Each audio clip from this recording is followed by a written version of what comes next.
Balik lagi di channel kami Parah Pundit Handsome. Pundit Handsome. Jadi kita bakal membahas final Piala Dunia. Ini pertama nih Ya. di prediksi Inggris melawan Prancis. Kayak apa prediksi kamu, menurut kamu nih bakal Pasti banyak ya. permainan ya Indonesia kah? Parah. Kayak kira-kira bagaimana permainan Inggris melawan Prancis? Ya, saya pikir kita lihat dari permainan Inggris dulu ya. Yang kemarin pas melawan Argentina, ketika sudah unggul malah bertahan. Dan bertahannya pun amburadul. Jadi Inggris harus benar-benar memperbaiki ini pertahanannya. Apalagi Prancis memiliki penyerang yang sangat-sangat baik. Terus Ya, sangat-sangat baik. Mbappe, Dembele, Barcola, Olise, pelari kaliter semua. Jadi Inggris harus berwaspada lah. Tapi dilihat dari pertandingan sebelumnya Prancis melawan Spanyol dengan ya menurut saya ya agak miskin taktik lah. Iya. Deskam sangat miskin taktik. Sangat miskin taktik. Jadi apa kan mentalnya lumayan down. Apakah masih bisa apa memberikan serangan melawan Inggris? Kalau dari saya masih bisa, karena apalagi ada diktator Mbappe. Jadi masih bisa, asalkan Deskam belajar kesalahan-kesalahan yang sudah ia perbuat di melawan Spanyol. Dan juga para pemain Prancis kayaknya terpacu gara-gara gengsi. Jadi terpacu ingin juara 3 lah minim-minimnya. Yang sampai juara 4. Berarti Inggris nggak ada perlawanan apa? Inggris masih mengandalkan Harry Kane dan juga Jude Bellingham saja. Tapi ada Gordon. Ya, ada Gordon, cuman ya, cuman 3 orang itu aja yang menonjol. Entah kemananya, kayak Madueke, terus siapa lagi? Siapa lagi? Ya, itulah pokoknya. tapi ada Declan Rice. Ya, Declan Rice pun tidak ada yang seperti di Arsenal, tidak ada yang seperti di Arsenal mainnya. Tapi jikalau misalkan Inggris mencetak 1 gol terlebih dahulu Ya. dan bertahan, apakah bisa menahan gempuran Prancis atau itu cuman faktor Messi yang bisa Ini menarik nih. yang bisa membobol pertahanan Prancis? Ya, kalau dilihat secara permainan, ketika Inggris nanti misalkan membobol terlebih dahulu gawang Prancis dan lalu bertahan, sepertinya masih tidak bisa ya menahan gempuran daripada Prancis. Apalagi misalkan Prancis memberikan full attack sampai misalkan backnya seperti Upamecano atau Konate itu overlap ya. Dan dengan catatan juga Prancis tidak blunder ketika full attack. Terus juga misalkan kemarin, apakah faktor Messi? Iya, itu faktor Messi ya. Messi benar-benar kemarin benar-benar full menyerang. Kalau banyak nonton. Jadi itu ada faktor Messi juga ketika Argentina bisa comeback melawan Inggris. Tapi apakah misalkan kayak kolanya dilihat pertandingan, apakah akan berjalan? Berarti Prancis akan menyerang atau Inggris yang menyerang? Kira-kira prediksi di babak pertama. Di babak pertama Inggris akan menyerang, Prancis lebih mengandalkan counter attack sepertinya. Karena Prancis sepertinya ingin membaca bagaimana permainan Inggris terlebih dahulu, dan terus ambil celah daripada hal itu. Alhasil Prancis sepertinya akan di babak kedua akan benar-benar full attacking. Tapi menurut saya lebih pro ke Inggris. Ya, kenapa Bung? Kira-kira? Wis, Bung. Menurut saya sih Inggris bakal harusnya belajar dari kesalahan melawan Argentina. Dia lebih dia bakal mencetak 1 gol terus tidak puas dengan 1 gol tapi bermain terus menyerang. Karena sebenarnya kalau saya lihat di pertandingan melawan Argentina sebenarnya udah cukup bagus.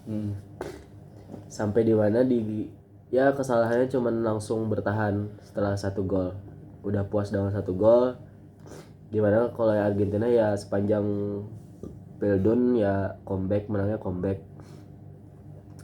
Nah ini bisa jadi pembelajaran Inggris harusnya ya dengan Tuchel yang ya lebih ada taktik lah daripada Deschamps. Harusnya sih Inggris kayaknya ya mungkin Prancis bakal lebih menyerang tapi dia lupa dengan pertahanan. Wah. Apalagi Saliba kemarin cedera ya ketika melawan Spanyol, ini menjadi lubang di baris pertahanan Prancis.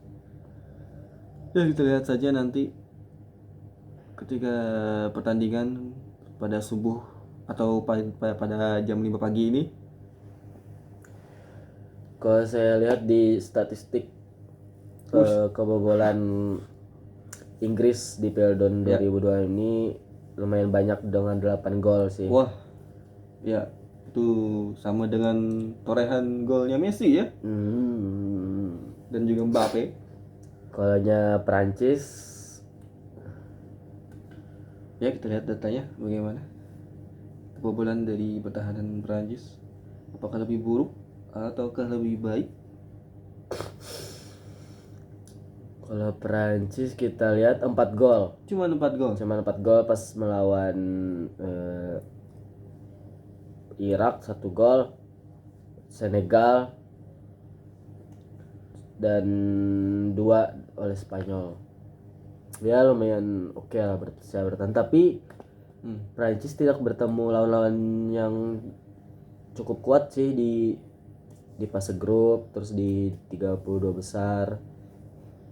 Jadi dia bisa aja setelah menghadapi Inggris yang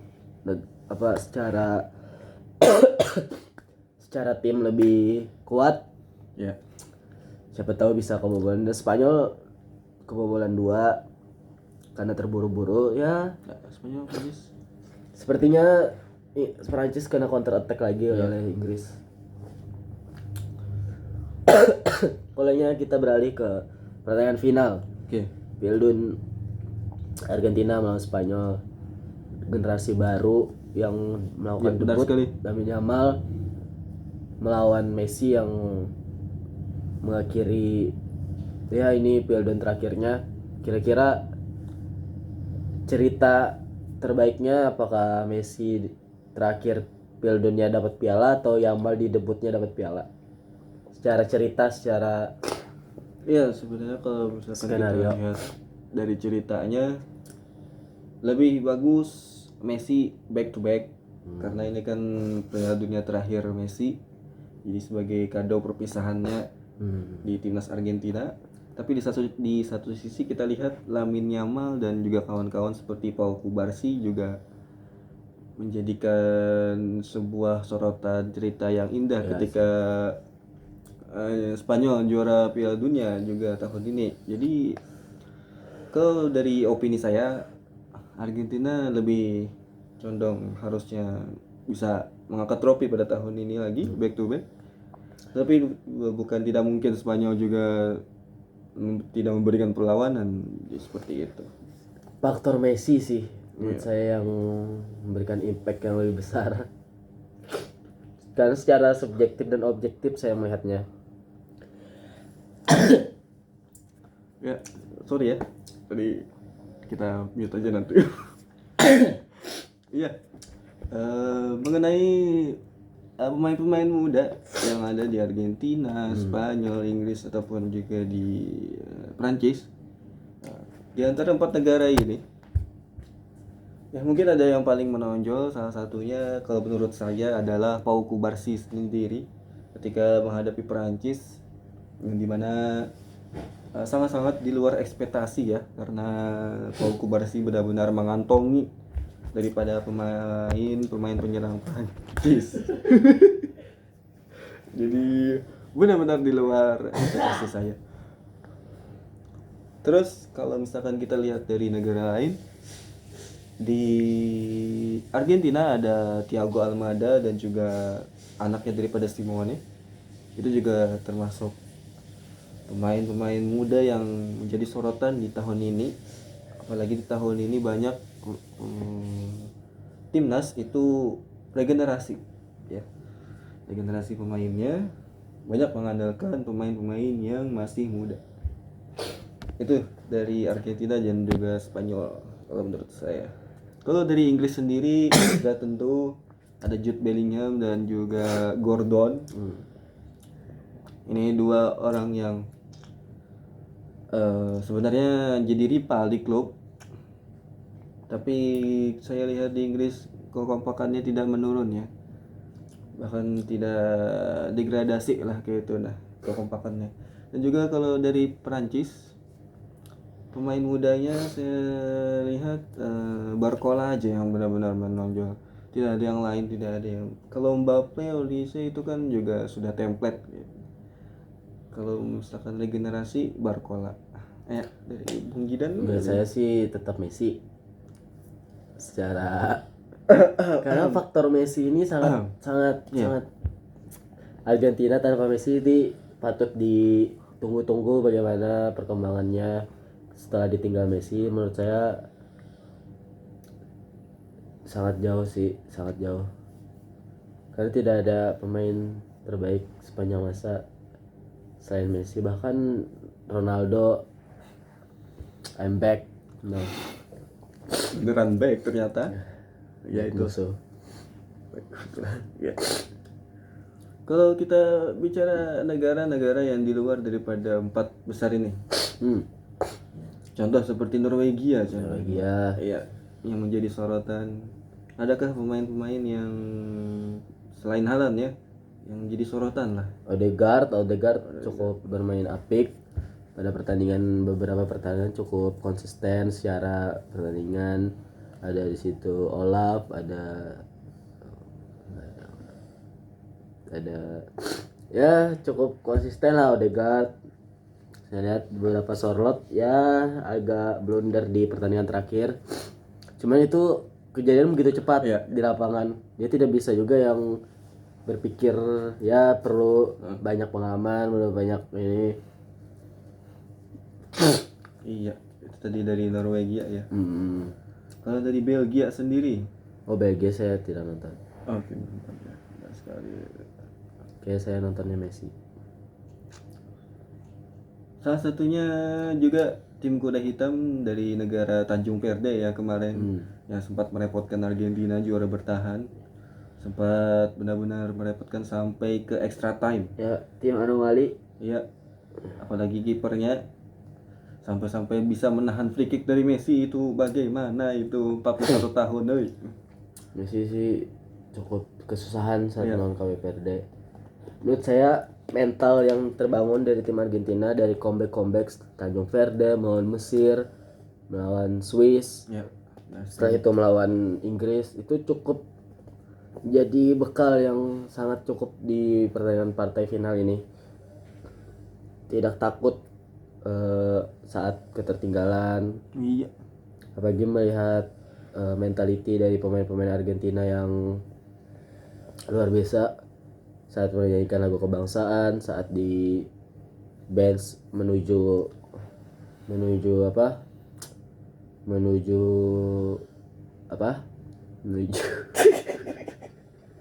lapangan. Menuju lapangan itu sangat mentalitinya sangat sudah teruji sih, mental juaranya. Iya. Yang menurut saya Spanyol kayaknya bakal menjadi seperti yang sudah saya pernah bilang di podcast sebelumnya. Ada klik di ini. Di ini kayak saya lihat Argentina bakal main menekan, memotong memotong aliran bola di tengah, bakal main menekan, makanya seperti Enzo Fernandez, De Paul itu bakal bekerja lebih keras karena pasti banyak bola-bola dari tengah sih yang bakal bermain, dan tugas mereka memotong-motong aliran Pedri Iya. seperti Dani Olmo yang sangat bersinar di partai semifinal. Menurut saya sih ya, saya cukup optimis melawan, saya sebagai coach staff Coach tuh. Ya. saya sebagai pendukung itu cukup optimis melawan Spanyol pada malam hari ini, pada esok pagi. Sama dia. Oke. Messi juga main ini ada lagi. sangat santai, Iya. menanggapi partai final sangat tenang, tidak yang ya udah slow living, Iya benar sudah sekali ya. sudah ini Pada saat latihan juga terekam sedang duduk duduk saja. saja, minum, kecil. Iya, sangat-sangat chill ya. Ya Chill itu guy. sekarang kalau di final sih udah tentang mentality sih. Iya. Bagaimana menghadapi partai terbesar pertandingan sepak bola di partai final. Sebenarnya Spanyol bakal kewalahan karena banyak yang memprediksi Spanyol bakal bermain di semifinal melawan Prancis, tapi itu Prancis. Ini Messi, Argentina. Dengan kekompakannya, chemistry, dan Lionel Scaloni yang mempunyai taktik lebih Dan banyak, seribu taktik melawan, dan lebih siap lah melawan Spanyol. Kita lihat perang taktik dari Lionel Scaloni yang bisa menarik Messi di kanan, ada Enzo Fernandez dari tengah. Maksudnya banyak skema yang dilakukan Argentina sehingga membuat peluang-peluang lebih banyak, sehingga back bingung. Iya. Messi di tengah, Messi di kanan, Messi di kiper, Messi di bench. Oh, di bench sudah.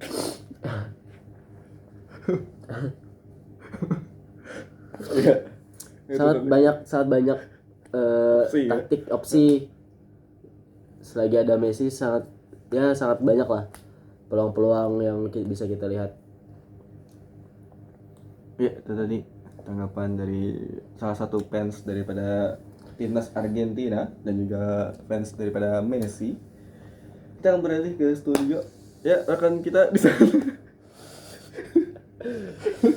Ya, saya sudah ada di stadion. Dan kita sudah ada di stadion, salah satu stadion termegah. Siapa? Ada, tapi ada satu anjing. Ya itu tadi. Menurut coach Roy prediksi skor Prancis versus Inggris, kira-kira skornya berapa? Ya, kalau prediksi saya untuk pertandingan daripada Inggris dan juga Prancis akan terjadi banyak gol karena sama-sama ngotot ingin juara 3, karena di sana ada gengsi terdalamnya ya. Bukan lesu mainnya. Tidak sama sekali. Ini prediksi saya ya. Dan hasil skor untuk pagi hari ini yaitu pertandingan Inggris dan Prancis, kalau prediksi saya akan menjadi milik Inggris. Oh. Dengan skor 3-2. 3-2 Inggris. Apakah bakal ke perpanjangan waktu atau? Ya, perpanjangan waktu.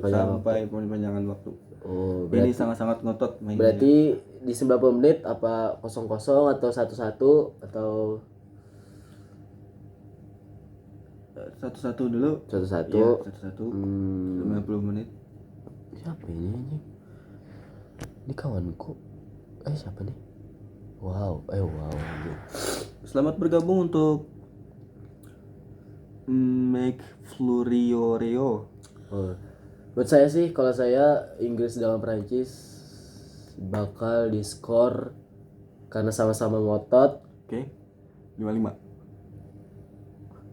130 buat Inggris, 100, Prancis 30. Tapi ada Bung pertandingan 149-0 ada. Ada nih. Gol nih. Skor terbanyak sepanjang sejarah Wow. sepak bola. Karena semua itu bakal pasti terjadi ya, Bang. Maksudnya Bola itu segala bundar. kemungkinan. Ya, bola itu bundar. Segala kemungkinan akan terjadi ya. Benar sekali. Jadi para penonton jangan langsung tertawa gitu dengan prediksi daripada Bung Jidan. Iya. Karena itu bisa terjadi. Nih, Asdema tercatat sejarah 149-0 Ini di liga apa ini? 31 Oktober 2022 nih, playoff Liga Champion Madagaskar. Oh, di Madagaskar ya. 149-0. Benar-benar di luar ekspedisi ya. 149-0. Wah, Bukan Madrid atau City, bahkan hanya masuk klub ini yang bisa lakukan. Guinness World Record. Hmm. Teman-teman sekalian, bisa dilihat ya atau cari di Google. Karena semuanya bakal bisa terjadi. Tadi berapa prediksi? 130. 100 Inggris, 30 Prancis. Iya. Akan seru sekali berarti ya, bahkan banyak gol yang jadi rugi yang tidak nonton. Rugi. Harus nonton semuanya para teman-teman yang pecinta bola. Cinta bola di seluruh Indonesia. Iya. Kalau yang ini Apa tuh? Spanyol dan Argentina. Oke. Kita beralih ke pertandingan final. Prediksi dari babak pertama berapa skornya, babak kedua atau perpanjangan waktu?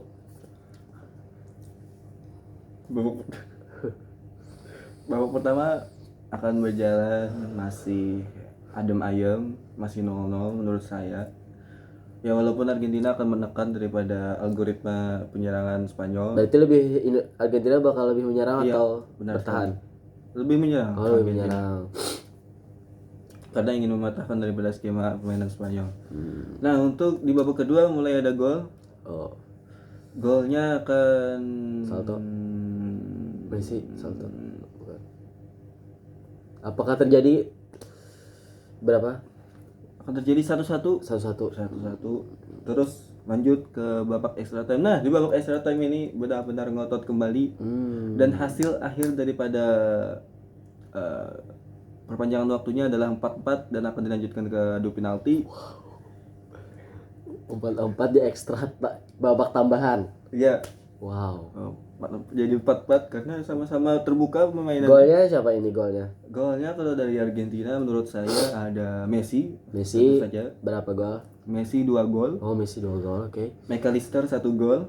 Dan McAllister 1 golnya Lautaro Martinez. Oh, Lautaro Martinez. Kalau dari Spanyol itu Dani Olmo hat-trick. Dan satunya daripada Rodri. Oh. Jadi 4-4. Dani Olmo hat-trick. Iya. Wow. Terus akan dilanjutkan ke babak adu penalti dan Argentina. Yamal di situ mainnya ya, Yamal lebih akan passing, lebih assist. ya lebih asis ya, asis. Oh. Lebih ke arah ke asis. Tidak akan jadi finisher. Menurut saya Argentina 2-0. Ya. Di babak pertama 1-0 itu penalti. Enzo Fernandez berliuk-liuk di dalam kotak penalti. Oke. 50 menit di beliuk-liuk melewati kiper, melewati gawang, beliuk-liuk di sliding oleh Kubarsi ya, karena sudah kesal. Kubarsi sudah kesal, Bung, jangan out frame, Bung. Iya. Karena udah kesal di sliding ya. 1-0 di situ Messi nendang penalti, gol. Terus yang kedua ya gol dari Enzo Fernandez. Seperti skema sebelumnya, menurut saya itu skema sangat apik sih. Wah. Apalagi kalau Spanyol bertahan low defense seperti Inggris, itu sangat bisa Argentina memanfaatkan ruang di depan kotak penalti. Menurut saya sih seperti itu. 2-0 untuk Argentina. Ya, itu tadi prediksi kami untuk pertandingan final dan juga perebutan juara 3. Lanjut kita akan membahas apa, Bung Jidan? Ya, kita akan prediksi setelah last dance-nya Messi pensiun dari timnas Argentina setelah menang Piala Dunia di ini, kira-kira bagaimana perkembangan sepak bola? Apakah Argentina bakal tetap di level yang sama atau menurun? Atau ada generasi baru seperti Yamal, Haaland, Mbappe yang akan mendominasi eh, sepak bola di generasi yang baru ini? Ya, kalau saya lihat dari Argentina itu pastinya ada ya regenerasi pemain yang akan mungkin bisa menggantikan peran Messi, walaupun itu tidak cepat ya. Sama di level Oh, Messi. tidak selalu tidak hampir sama ya, tidak hampir sama. Hmm? Tidak tidak sama lah seperti Messi, tapi bisa mendekati levelnya Messi. Kalau saya Ya, Nah, eh, ya. Tapi saya lihat beberapa pemain muda di Argentina, oke. kan ada Messi yang di babak pertama tidak dimainkan melawan Aljazair Ya, benar atau sekali. Jordania atau Aljazair. Jurani. Itu itu Messi ya, itu Lo Celso lumayan aktif Wah, benar sekali mengatur Kelso. Iya. mengatur. Setelah itu di babak kedua diganti Lionel Messi. Ada Lo Celso, ada saya lihat ada Almada Iya, benar yang sekali. lumayan ini, ada juga Nikopas. Oh iya, Cuman Nicolas. Benar. cuman ya di Piala Dunia kali ini belum banyak impact lah. Cuman cukup cukup bisa diperhitungkan sih Iya, untuk benar generasi sekali. baru di Argentina. Seperti Yamal sudah pasti sepertinya akan mendominasi generasi baru ini, Mbappe, Haaland. Seperti itu sih. Yamal the next god sepertinya. The next ya. Mbappe tidak diktator, kecuali dia tidak diktator. Iya. Kecuali Mbappe ke Barcelona. Sepertinya Alvarez yang ke Barcelona, Bang. Oh iya, benar sekali ya. Itu banyak rumor yang terjadi saya lihat di laman webnya Fabrizio Romano juga. Walaupun ada perselisihan yang sangat tegang di sana antara klub Atletico dan juga Barcelona. Di mana Atletico pastinya tidak mau melepas daripada Julian Alvarez yang sangat-sangat brilian ini ya. Ini benar-benar hidden gem. Ya, lumayan tertutup oleh Mbappe, Iya. tapi tidak redup sebenarnya. Ya, tidak redup sekali, tidak underrated banget. Tidak, karena dia bermain untuk Messi sebenarnya. Iya. Menurut saya kalau ya Messi udah ini pensiun, mungkin dia bakal lebih bisa bersinar, Ya, benar sekali. lebih bersinar karena ketutup Messi di Argentina, ketutup Messi. Beda seperti Mbappe yang lebih senior di timnas Prancis, sedangkan Paris baru junior di timnas Argentina. Ya ngikut ini aja, ikut abang-abangannya. Ya seperti itulah. Ya, sudah tidak terasa sudah setengah jam ya kita berbicara tentang bagaimana pertandingan daripada final Piala Dunia juga berurutan juara 3 Piala Dunia. Tapi sangat deg-degan saya, Bang. Kenapa? Menantikan laga Argentina, the last dance Messi di timnas Argentina, apalagi ini finalisima Ya, finalisima ya. yang tidak terjadi di 2027, sekali ya, 2024, 2023, 2024 lah, Iya. sekitar situ. Karena ya banyak ya Argentina menolak pada saat itu. Ini bakal jadi match yang menurut saya mengalahkan matchnya Perancis dan Argentina di final Piala Dunia kemarin. Ini cukup seru, Ya. apalagi buat Messi menurut saya. Udah gini dah. Ya, sampai situ saja video kali ini. Ya. Aristana, terima kasih. Jangan lupa subscribe channel kami Para Handsome dan juga berikan like setiap videonya. Support kami, mudah-mudahan kami bisa menjadi YouTuber yang bisa menjadi benar-benar YouTuber. Ya. Ini channel pundit yang mengalahkan Sport 77, mengalahkan FIFA, mengalahkan PSSI. Wow. Yang channel terbaik mengalahkan pemerintah Indonesia. Maksudnya Iya, kan? oknum. Iya, oknum-oknum gitu loh, maksudnya. Ya seperti itu pembahasan seputar bola kita. Ya. Baik lagi di konten-konten berikutnya. See you next time. Peace. Chill out.